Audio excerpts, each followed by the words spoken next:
La desinformación toma una nueva dimensión cuando hablamos, estamos en época de redes sociales y de medios sociales, y esto tiene que ver con la especificidad de las redes y de los medios y de cómo se consume la información y las noticias en redes. Es una pieza que puede ser un video, una foto, una noticia, un texto, un audio incluso, que busca manipular a la opinión pública de alguna forma para que piense algo que en realidad no es cierto o que no es exactamente así. Le decimos pieza y no noticia falsa, porque no siempre es una noticia, y además una noticia por definición no sería falsa, ¿no? Estamos hablando en un contexto donde la información y los consumos son muy ágiles y muy rápidos.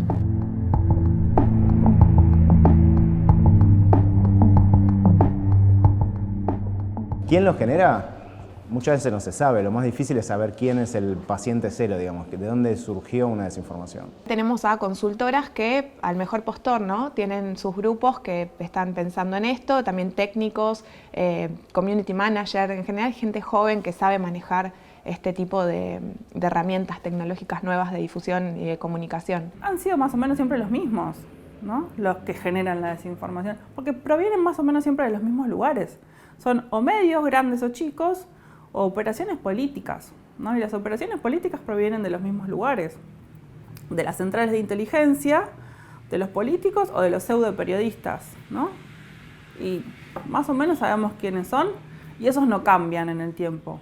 Cambia la tecnología, pero los que producen desinformación no cambian. Yo sufrí una campaña bestial de noticias falsas y me decían cómo se elabora esto. Hay gente, hay psicólogos, hay sociólogos, politólogos y hay periodistas laburando en eso. Yo pensaba, hay colegas míos laburando para tirarme mierda en una cosa muy miserable que me hicieron.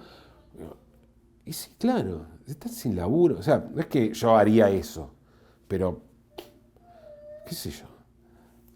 Hay mucha gente que por ahí tiene que darle de comer a su hijo y qué sé yo. Y la posibilidad laboral es esa. Entonces, ese es el estado del periodismo. Los periodistas no tenemos laburo, es muy difícil conseguir laburo, y ante la falta de posibilidades, si te ofrecen algo, tenés que por ahí recurrir a prácticas que no están buenas, como redactar bien contenidos que no son reales, lo cual es el antiperiodismo, ¿no? Muchas veces hablamos, o sea, nos llenamos la boca hablando de discursos, de cómo se elabora una noticia falsa, y hablamos poco de laburo, de las condiciones laborales. Y esa es la clave, el nudo del asunto. ¿Por qué hay periodistas trabajando, y periodistas incluso que hacen bien su trabajo, trabajando en este tipo de lugares? Porque es una salida laboral más viable que trabajar en un medio tradicional. Porque en los medios tradicionales el laburo está súper precarizado.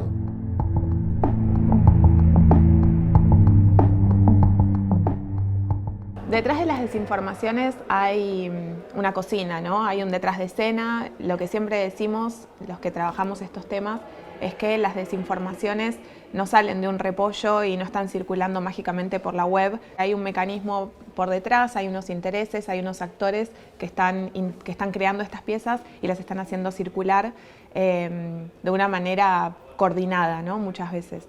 Este detrás de escena tiene que ver con, por un lado, recursos, es decir, dinero que se pone para que esto funcione, para que esto se produzca, y estrategias de creación de información que pueda llegar a un buen puerto. Si estamos hablando específicamente de Twitter, podemos pensar en cierto grado de automatización, de donde bots automatizados podrían estar disparando noticias de sitios que no tienen mucho trasfondo, o podemos pensar en que hay call centers de gente manejando un montón de cuentas que están direccionadas para un lado, para otro, no solo para postear, sino para comentar, para legitimar o deslegitimar algún tipo de mensaje.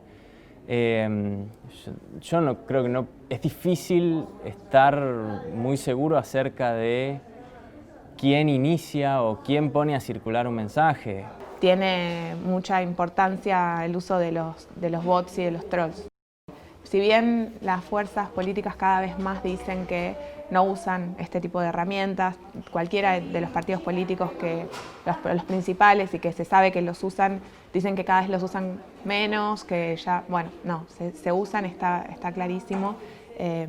Y tienen un peso, ¿no?, a la hora de que esto circule. La diferencia central, sobre todo entre bots y trolls, que se usan mucho de manera intercambiable, es bots es una cuenta automatizada, ¿sí?, que publica algo. De hecho, hay bots que son totalmente amables, que te publican el tiempo, por ejemplo.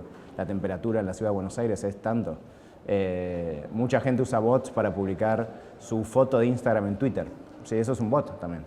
Después se pueden usar para retuitear cuentas, que es algo que se hacía mucho más hace 4 años, no tanto ahora, porque es bastante obvio. Y a veces para publicar algún contenido específico, ¿sí? Esos son bots. En general estamos hablando de Twitter. En el caso de los trolls sí tienen personas reales atrás que lo que hacen es producir de manera sistematizada en función de ciertas líneas discursivas. Y lo que hacen es básicamente su función y su estrategia ahí es producir contenidos tal vez con cierta cuestión que está ligada a ensuciar conversaciones ajenas, en instalar cuestiones que tengan que ver mucho con la lógica de las redes sociales, que en muchos casos están asociadas a la polarización extrema, entonces el discurso en general es de cierto extremismo. Y las cuentas fakes son cuentas que simulan ser algo que no son. En muchos casos ocupan el nombre de una persona, un referente, o que no tiene cuenta en una red social, entonces ocupan ese espacio y tuitean o postean de manera similar. Y en otros casos, si esa persona ya está, cambian una letra del nombre, le ponen un OK al final o algo así y se hacen pasar por esas cuentas. Y mucha gente los comparte pensando que son las originales.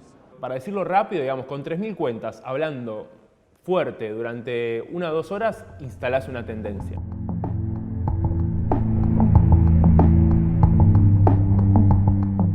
Hay gente que salió de las redes sociales por los trolls, directamente salió. No sé si, o sea, podemos discutir si es autocensura, para mí sí.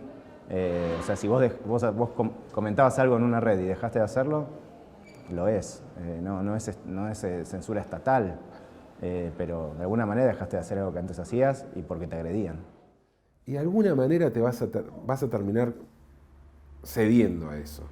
O pensándolo 2 veces antes de, ¿viste? Aunque sea por hartazgo. En general los trolls suelen apuntar a algo más específico que te afecte, ¿sí? Sobre todo si apuntan a una persona o a una organización. El problema de la fake news y la desinformación no empezó con Internet y menos aún con las redes sociales. Es mucho más viejo. ¿Cuál es el problema de la desinformación? Que hay una oferta y una demanda. Hay alguien que quiere creer en algo. Y siempre pasó eso con la información. Si hay alguien que quiere creer en algo, eso va a multiplicarse. Está demostrado que el usuario no hace un esfuerzo de comprobación de si eso es verdad o no. Porque en Internet y en las redes, al contrario de lo que se piensa, queremos estar cómodos. Queremos que nos digan lo que queremos pensar. Y esa es una lógica técnico-económica que preexiste a Internet, pero Internet la reproduce.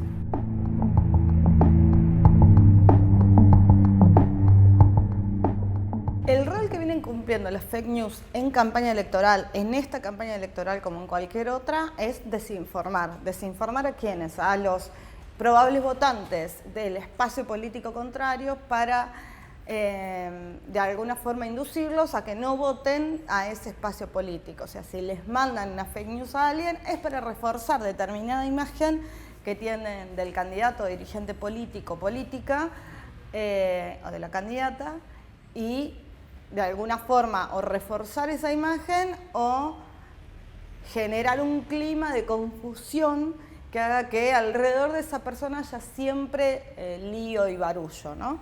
Y esto se hace para perjudicar. Hay 2 formas de perjudicar a la persona que está envuelta en esa fake news. Por un lado, se genera una mala imagen de ella, pero a veces también es para desmoralizarla. No solo para construir imagen, sino para desmoralizar y hacer que no se presente o que no lleve adelante determinadas acciones. Como las desinformaciones tienen como una dinámica más agresiva, ¿no? Tiene que ver con la violencia política. La desinformación en general se dispara por por dos dimensiones. Una es por malicia, es decir, por algo pergeñado, digamos, para dañar o para generar alguna confusión. En muchos casos es torpeza. Siempre se usaron noticias falsas o algunas noticias consideradas vergonzosas o algún tipo de información que te pueden traer los servicios de inteligencia que funcionan al margen del Estado. Yo creo que la única forma de responder a eso es no teniendo nada que esconder. Y ahí te van a inventar. De hecho, a mí me inventaron cosas.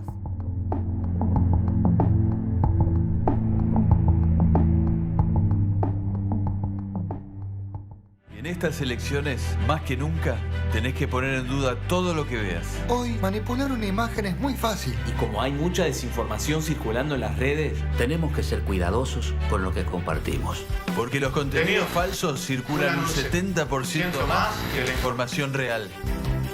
Incluso este video, y este solo. Podrían ser falsos. Así que si ves algo raro, como esto, sospecha un poco. Pero bueno, hay que sobreponerse dando la cara y poniendo el cuerpo. Lo que mucho se hace es construir perfiles de medios o de usuarios falsos que lo que hacen, que eso sí, están focalizados en aquello que está lejísimo de lo que el candidato podría decir o lo que el partido podría decir. La base de la democracia son las elecciones se basan en decisiones y estas decisiones se tienen que basar lo más posible en situaciones reales, no en falsedades.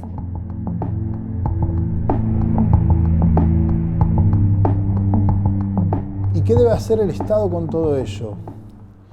Es un tema complejo, digamos. Yo creo que el Estado no debe decirle a los ciudadanos qué es lo que está bien y lo que está mal respecto a la expresión. Es decir, en todo caso lo que se debe tratar de cuidar es que haya distintas voces, que esas distintas voces puedan circular en relaciones de equidad en una esfera pública. Hoy se necesita regulación para proteger el sector más débil, que es la ciudadanía, y que las empresas de alguna forma tengan un nivel de responsabilidad. La responsabilidad siempre va a ser del que paga, pero las empresas son herramientas de eso y saben lo que están haciendo. Y sobre todo cuando esas falsedades están creadas por actores políticos que tienen incidencia y que buscan tener incidencia sobre la decisión de los votantes, ¿no?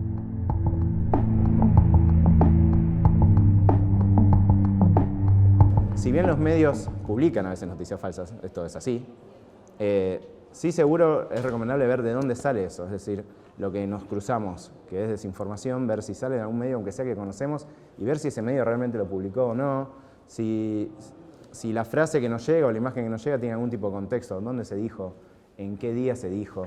Entonces así al menos tenemos algún tipo de posibilidad de saber si es cierto o no. Entonces lo que se requiere en cualquier caso son herramientas de comprensión crítica de la realidad.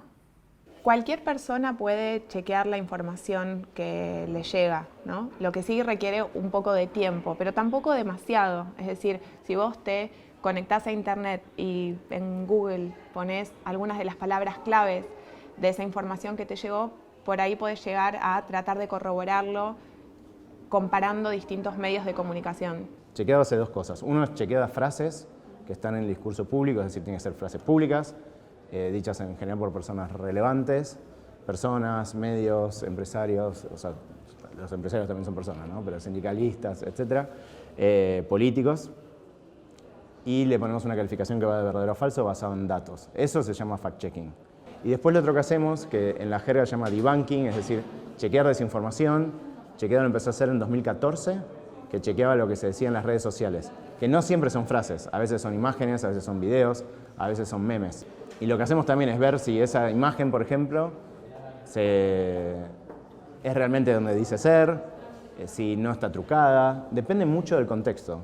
Cuando te llega una información falsa o que te parece que es falsa en forma de foto, lo que puedes hacer es hacer una búsqueda inversa en Google, es decir, guardar la imagen en tu computadora, cargarla en Google Images y ahí hacer una búsqueda para que Google te muestre la primera vez o las primeras veces que fue usada en la web esa información. ¿Cómo podríamos identificar si hay usuarios que no se corresponden con personas como nosotros y que hay fotos que no son de personas o nombres muy imbrincados o con demasiados números en el usuario, que no tiene mucho historial de uso de la red. Entonces ahí hay algunos indicios que sumados te pueden llegar a pensar que o es un usuario creado para que una persona maneje 20 cuentas, 30 cuentas, o es directamente un usuario automático. Hay muchas veces que circulan capturas de Twitter diciendo que alguien dijo algo, que por ahí no lo dijo. Entonces una forma interesante es buscar dentro de la cuenta de esa persona que está mencionada en la captura a ver si es cierto. Después, bueno, fijarse que el que lo dijo tenga una cuenta verificada. En el caso de los trolls sí tienen una realidad de la en función de lo que hacen es básicamente